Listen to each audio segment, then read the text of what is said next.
welcome. We appreciate you. Appreciate all of the colleges for coming. This was so much fun last year, and we're excited to do this for a second year. Look for your emails and how do you say, the Instagram things. I'm really up on that. For next year, hashtag Twitter, no, Instagram. Look for it next year because we'll be doing it again next year, and we'd love to invite you. First, I get to introduce three very important people to us today. I've asked them to send a little bit about themselves, and so I'm just going to read it to you. First of all, Jasmine, could you stand up and wave for us? Hello. Hi, Jasmine. This is Jasmine Faye, and Jasmine is a local improv and stand-up comedian. Her comedy is best described as loud and explosive. And she did a workshop for us, and I would agree with that. And boy, would I pay money to watch that perform, I just have to say. Jasmine is the co-owner of Crowdsourced Comedy, Utah's only premier Black and queer-owned comedy troupe. Jasmine has led her troupe in the Burbank Comedy Festival, the Wasatch Improv Festival, and will be featured in Salt Lake's Duo Fest at the end of the month. She has been teaching improv for the past 7 years and loves training new improvisers. You can catch Jasmine performing comedy with her troupe every weekend at Waikiki Bar, or hosting the longest-running all-woman comedy show in Utah each month.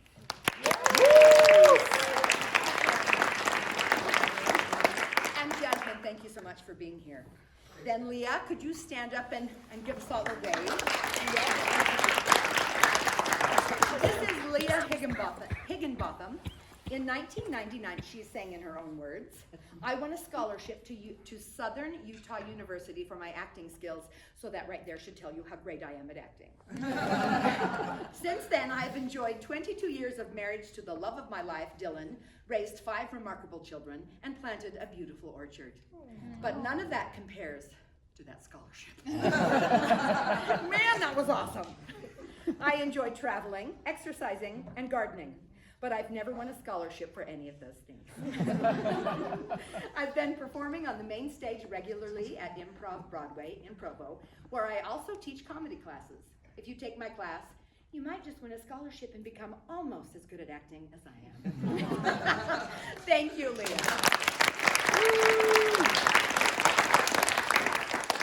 And Chance, would you stand up and wait for us? Thank you. This is Chance LaPrey.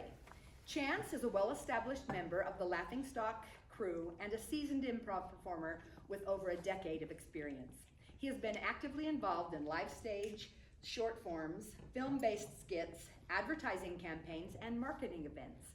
Chance is also the creator of the live-action, full-character, immersion theatrical improvisation theory, although he is open to suggestions for a catchier name. Chance's expertise in improvisation has allowed him to seamlessly blend the quick-witted skills of the art form into every avenue of his career, which is one of the reasons we're here tonight. He believes that performing short-form improv on Saturday nights with Laughingstock has become a form of therapy for him, as it offers both him and the audience a chance to unwind and laugh together. When it comes to his favorite game, that would be pantomiming for late for work. The more complicated and ridiculous the suggestions, the higher the stakes, and the sweeter the victory. Thank you, Chance. Woo! Jesse, if you'd wave, thank you. Jesse Parent first started performing improv in the 1990s at Worcester Polytechnic. It's called Worcester. Excuse me, Worcester Polytechnic Institute with his college improv group, Chain Link Fence. He has performed improv consistently since 2001, traveling to perform, learn, and teach at dozens of improv festivals, mostly as part of the duo Joker and Jester. Joker and Jester, it has that, it does. He has taken classes with instructors from IO, Second City, Upright Citizens Brigade, and the Annoyance Theater, Chicago, Florida, North Carolina, and in several other locations. Jesse is the creator of the slam poetry improv fusion format, The Hook, which earned him the honor of being named an artistic associate of the prestigious Chicago Improv Festival in 2006. He is a current cast member of Utah's longest-running improv show, Laughingstock, a world-renowned slam poet, an internationally ranked Toastmasters public speaker, a father of 3, and the husband of a very patient wife. Obviously.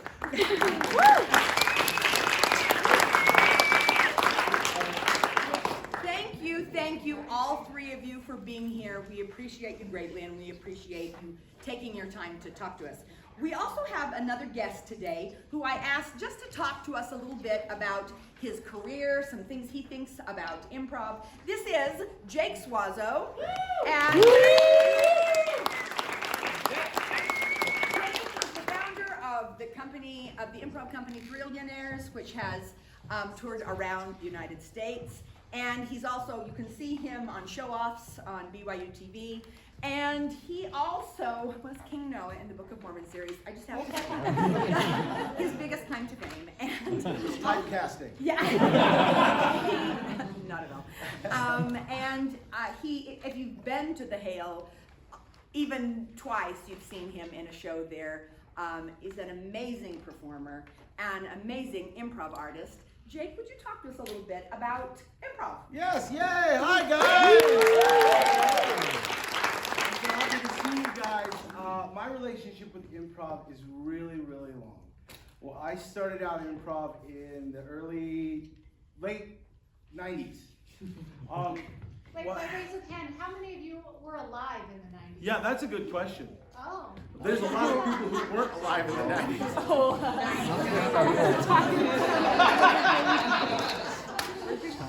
So I started out in improv because I was homeschooled, and I lived in very small towns all along like Nevada and Utah, and I didn't get a lot of interaction with human beings. So when I got to high school, I was terrified, and I failed high school because of it.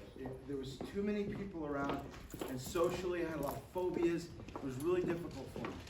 So I got out of high school and I started working, and I was talking to someone, and they said, you know, a good way to get over your social phobias is maybe take an improv class. And so I took an improv class, and it saved my life. I went back to school because of the social aspect. I made a lot of friends. I was able to communicate with people. I found out how to communicate with audiences. I found out how to make really great interpersonal relationship with people through improv. And then I went on to get a master's degree, and I owe it all to improv. I can say that my friends are the most talented people in the world. And that's because I met them all through this relationship that I developed in improv. I'll share a small story about that. I was out in New York, and I was teaching with Pelham Improv, and I went into town, and I met some people, and they had an improv troupe, and it was pretty good, and I really enjoyed it, and I met these guys. And they said to our improv troupe, which was called the Trillionaires, you guys should submit to the New York Television Festival. So we did, and it was terrible. And the show that we submitted was just awful. And I was a little bit embarrassed of it, but we kept working with these guys, and these guys were so encouraging to us. And so they said, submit again. So we developed another show, and it was awful, it was terrible. But that wasn't the point. The point was the experience and then working with these guys. Their show got picked up and became Impractical Jokers. So the point is that with these relationships that you make in improv, you never know who you're working beside. This is what it's really all about. Like, Jesse and I have known each other for years and years and years. And the first improv festival I ever went to, Jesse's team performed. And I remember being blown away. It was 2 guys. It wasn't, I had like 6 people in my troupe. And part of it is I like to feel comfortable because other people can save me if I'm floundering. But it was just these 2 guys out there. And I thought, this is improv. This is bravery. This is courage, right? And so it's really the friendships that you develop along with the discipline that improv sort of encourages you to find and develop. And I will say one thing about improv, and this is in my opinion. Improv has a bad relationship with this idea of comedy, as if comedy is the goal in improv. And that's not true. Comedy is not the goal of improv. Comedy is a byproduct of things you do in improv. Comedy is a byproduct of sincerity of character and sincerity and honesty in your approach to the exercises and the games that you play. Comedy is not, it has nothing to do with you. Comedy is a byproduct of things that you do, right? So that's all I wanted to say. Have a great festival, you guys. I'm so excited for you. And I hope this festival continues, so come back again next year.